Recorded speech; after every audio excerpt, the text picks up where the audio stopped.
तो दोस्तों आज कुंभा वासियों का तो कोई ब्लॉग नहीं आया और अंकुश का ब्लॉग आया था। सुबह उसी से जानकारी मिली पुत्तन के बारे में। तो हेलो एवरीवन, अंकुश का ब्लॉग आया।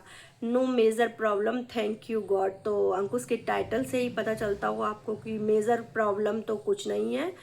बस उसे एक सर्जरी होनी है और सर्जरी तो उसे करानी ही पड़ेगी क्योंकि मेडिसिन ले रहा था, उससे कुछ नहीं हो रहा है। तो उसको लेज़र सर्जरी करानी पड़ेगी। आज उसका उस लेज़र सर्जरी की तरफ जाना पड़ेगा उससे। आज उसका डिस्चार्ज वाला दिन था। तो वो बता रहा था अपनी कि जब मैं बहुत इमोशनल हुआ था, रोआ था जिस दिन मुझे एनेस्थीसिया दिया था।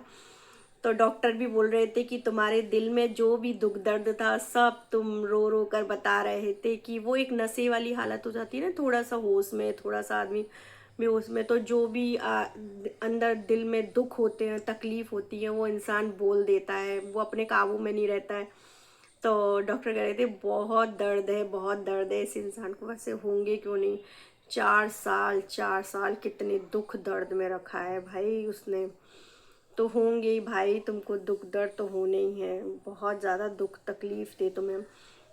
बोल रहा है सबकी दुआएं काम आई तो इसलिए रिपोर्ट अच्छी आई है। नहीं भाई, आंटी जी की सबसे ज़्यादा दुआएं जो आपके साथ रही, और भगवान से वो हर पल दुआ करती होंगी। माँ की दुआ पहले काम में आती है, यही कहा जाता है कि माँ की दुआ सबसे पहले लगती है।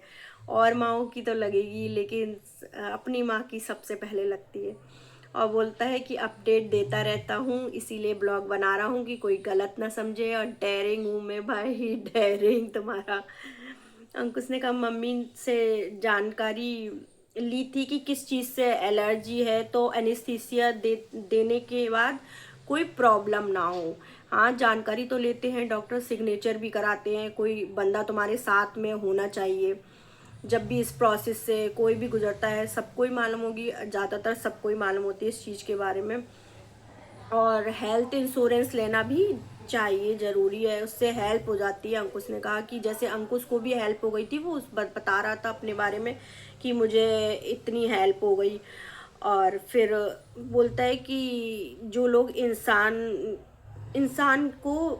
इंसान को बीमारी को बीमारी की तरह से ही लेना देखना चाहिए। बीमारी कैसी भी हो सकती है, ये तो बिल्कुल ठीक बात है। बीमारी कैसी, जिसकी सोच जैसी होती है वो वैसा ही सोचता है। ये तो अनपढ़ता है, वो तो है ही है। इसे ये बॉडी पर कहीं भी हो सकती है। बॉडी के पार्ट ऐसे, कुछ बॉडी के पार्ट ऐसे होते हैं जहाँ पर बीमारी होती है तो उसे बताने में इंसान शर्माता है। ऐसा कोई भी प्रॉब्लम किसी भी जगह पर हो सकती है, ये तो बिल्कुल राइट बात है। लोग बाग जो गलत बोलते हैं ना, गलत सोचते हैं, वो उनकी अनपढ़ता ही दर्शाती है वाकई में। कहते हैं ना कि जिसके ऊपर बीतती है वही जाने, कि जिस तन लागे वही जाने, मतलब वो एक कहावत है ना। लेकिन लोग तो कुछ भी बोलते हैं, इसको ये हो गया, इसको वो हो गया, इसको ये जरूर ये हो गया होगा, अरे इसको तो बड़ी शर्मनाक बीमारी है। लेकिन भाई बीमारी किसी को भी हो सकती है।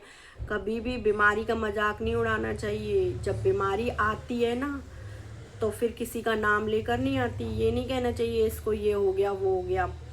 तो बीमारी है, बीमारी किसी को भी आ सकती है। ये तो बात अंकुश ने बिल्कुल सही कहा, सही कहा। जो भी ये सोच रहा है ना, वो इंसान अनपढ़ गंवार ही होते हैं जो गलत गलत सोचते हैं किसी के लिए। एक बहुत अच्छी बात पुत्तन ने बहुत अच्छी बात करी। अंकुश ने कहा कि सिड ने आज मुझसे फ़ोन पर बात करी और मम्मी ने भी सुना। और वो थोड़ा शर्मा रहा था। वो शर्माएगा तो ऑफ कोर्स, क्योंकि पुत्तन ने कभी उसे ढंग से मिलवाया नहीं। उसकी उसके पापा हैं, वो क्या जाने पापा हैं, बच्चा नहीं जानता कि वो उसके पापा हैं। लेकिन आज तूने पुत्तन अंकुश से सिड की बात करवाई थी, मिलवाया नहीं है, बात करवाई। तो ये बहुत अच्छी बात रही, क्योंकि आज पुत्तन तू बोलने के लिए नहीं बोली तूने कि काइंड हार्टेड, आज तूने दिखा दिया। मुझे ये वाली बात तेरी बहुत अच्छी लगी पुत्तन, कि तूने आज एक बेटे की बाप से बात कराई। और वो इस हालत में था तो बनता था बात कराना तेरा। तू तूने ये बहुत अच्छा करा। और आंटी जी ने भी सिट की आवाज़ सुनी, उन्हें भी बहुत अच्छा लगा। हमें तेरी ये वाली बात बहुत अच्छी लगी पुत्तन, लेकिन मुझे लगता है कि पुत्तन के पास अब कोई ऑप्शन नहीं है। यही ऑप्शन है बच्चे को बाप से बात कराने का ही, क्योंकि अब उससे अंकुश से खर्चा भी ले रही है, वो सब कर रही है, तो क्यों नहीं बात कराएगी, उसे कराना ही चाहिए। अब कोई ना दीदी ना कोबरा ना जीजा ना कोई काम में आ रहा है इसके। बस अब अंकुश ही काम में आ सकता है आगे बच्चे को बड़ा करने के लिए। इसके पास कोई और कोई उपाय नहीं है ये करने के अलावा, मुझे तो यही लगता है।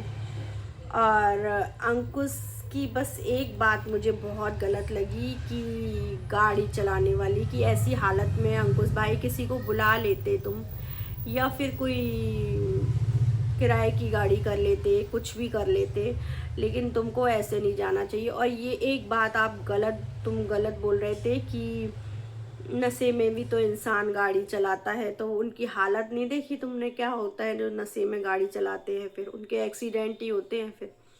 लेकिन तुमको ऐसे जाते हुए देखकर लगता है कि कुछ भी हो सकता है इंसान को, क्या कभी बेहोशी आ जाए, कुछ आ जाए, पर ऐसे गाड़ी नहीं चलाना चाहिए अंकुश तुम्हें। लेकिन अब क्या करें, अब तुम नहीं माने तो तुम सेफली पहुंच चुके होंगे गाड़ी से अपने घर। बस हम तो यही प्रे करना चाहेंगे। और कंचन के बारे में जो भी आप बोल रहे थे, लेकिन आपको ऐसा नहीं बोलना चाहिए अपने ब्लॉग में, क्योंकि वो हमेशा आपके साथ खड़ी रहती है। वो हमेशा आपके साथ खड़ी रहती है, हमेशा आती है आपके दुख दर्द में। तो आपको ये नहीं बोलना चाहिए वीडियो में, क्योंकि आप वीडियो में बोलेंगे तो सब लोग उस बात पर हाईलाइट करेंगे, इसीलिए आपको नहीं बोलना चाहिए। फ़ोन पे बोल सकते हो, उस बहन को भी बुरा लग सकता है, इसलिए अंकुश इस बात का ध्यान रखा करो। बस यही कहूँगी। और आपकी हेल्थ सही रहे, मैं तो यही कहूँगी आगे भी, और अच्छे रहो। आंटी जी भी थोड़ा सा सुख पाएँ, ताकि आंटी जी को बहुत देखना पड़ता है सबको, घर भी बच्चे को भी। ये बात है बस सबके लिए। मैं तो बस यही प्रे करूँगी कि सब सही रहे, अंकुश भी सही रहे। और आपको मेरी वीडियो पसंद आए तो लाइक शेयर एंड सब्सक्राइब करें, बेल आइकन के साथ लाइक ज़रूर करें, और मेरी वीडियो ज़रूर देखा करें।